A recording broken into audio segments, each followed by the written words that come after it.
Eileen Fulton, the indomitable spirit behind one of daytime television's most iconic characters, has passed away. She died at the age of 91 after battling a prolonged period of declining health, leaving behind not only a staggering body of work but a legacy that helped define an entire genre.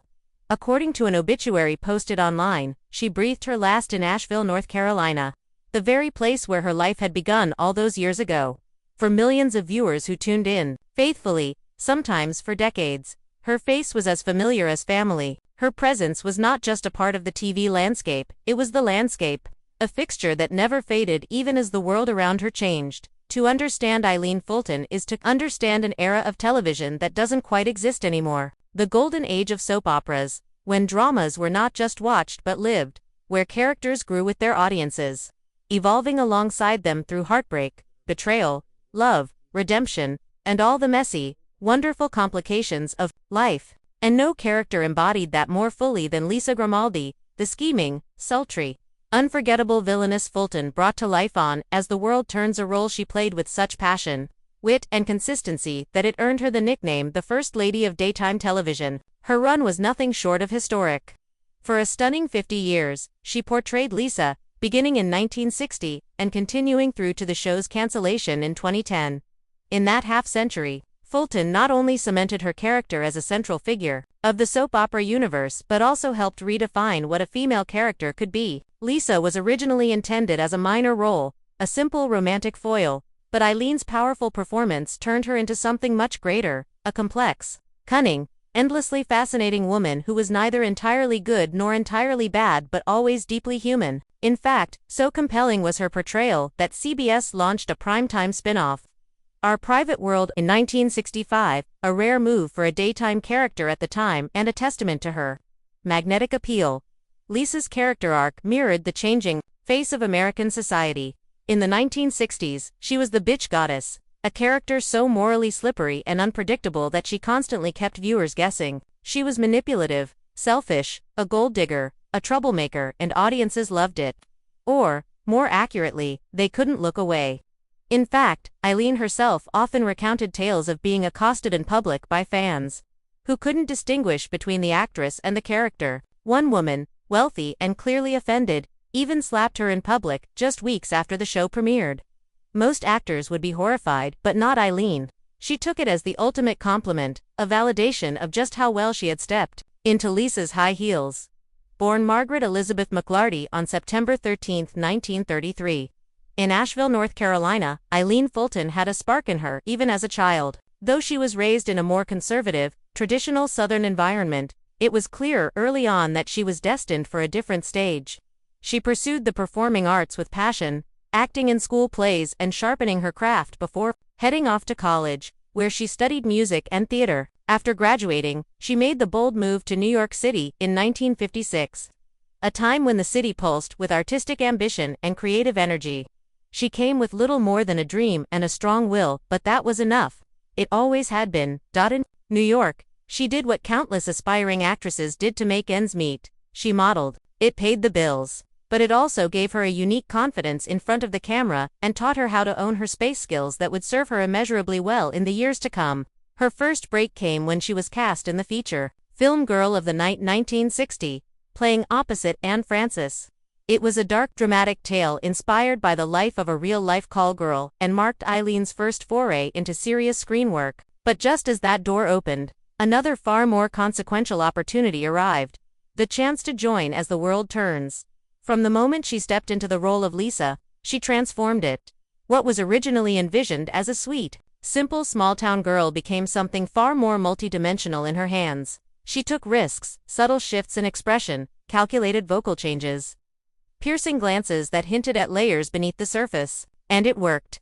Viewers responded immediately, often with visceral intensity. The lines between fiction and reality blurred. Lisa was not just a character. She became a symbol of desire, of power, of duplicity, of female agency, in many ways. Eileen Fulton helped lay the foundation for the kind of complex, layered female characters we see on television today. Before there was Alexis Carrington on Dynasty, before there was Erica Kane on All My Children, there was Lisa Grimaldi, seductive, vengeful, smart, and never boring. She married multiple times, plotted elaborate revenge, kept secrets, and always managed to land on her feet. Her stories became epic sagas, and her wardrobe full of fur coats, silk blouses, and dramatic accessories became iconic in its own right. Every appearance was a moment, every entrance a power play, and Eileen played it all to perfection. Over the course of 5 decades, she became synonymous with the soap opera itself.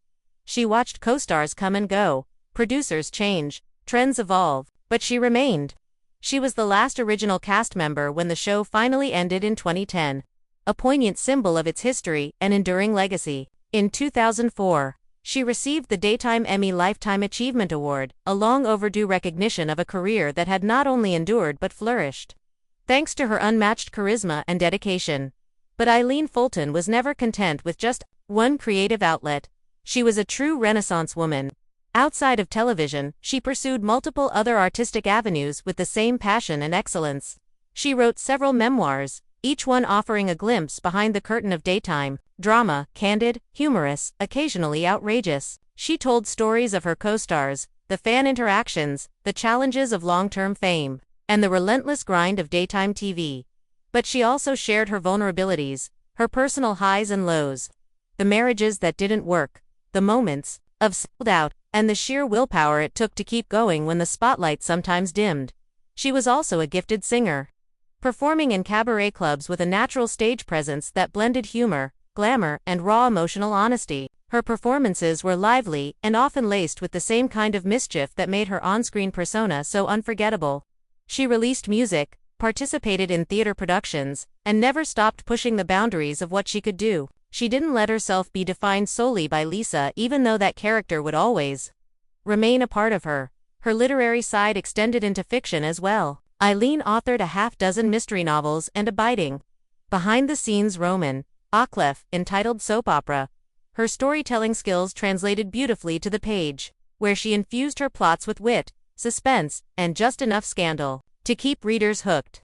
She loved mystery, the thrill of a twist ending. The satisfaction of justice served all themes that she had lived through in her soap opera career, and now got to explore through her writing. Eileen's personal life was as colorful as her professional one. She was married 3 times, each relationship filled with its own unique set of triumphs and heartbreaks. She often joked about love and men in interviews, using humor as both a shield and a form of reflection. But beneath the laughter was a woman who had seen love in its many forms, fleeting, fiery, fragile, and continued to believe in its power, even when it eluded her. Her honesty about her relationships, her mistakes, and her resilience made her all the more relatable to fans, especially women who saw in her a kindred spirit navigating the same emotional terrain. She once said that she was happiest when she was working when she was creating something. Whether it was a dramatic monologue on As the World Turns, a cheeky song in a cabaret club, or a twisty whodunit novel, Eileen's artistry poured out of her. She didn't know how to retire. Not really. Even as her health began to fail in later years, she stayed engaged, curious, and expressive in her final chapter. Eileen returned to Asheville, North Carolina, the town that had once been her beginning, and now became her end. It felt, in some poetic way, like a full circle. After a life lived in big cities, on grand stages, under hot lights, she came home. There's something comforting in that, a sense of peace, of closure, of coming back to one's roots.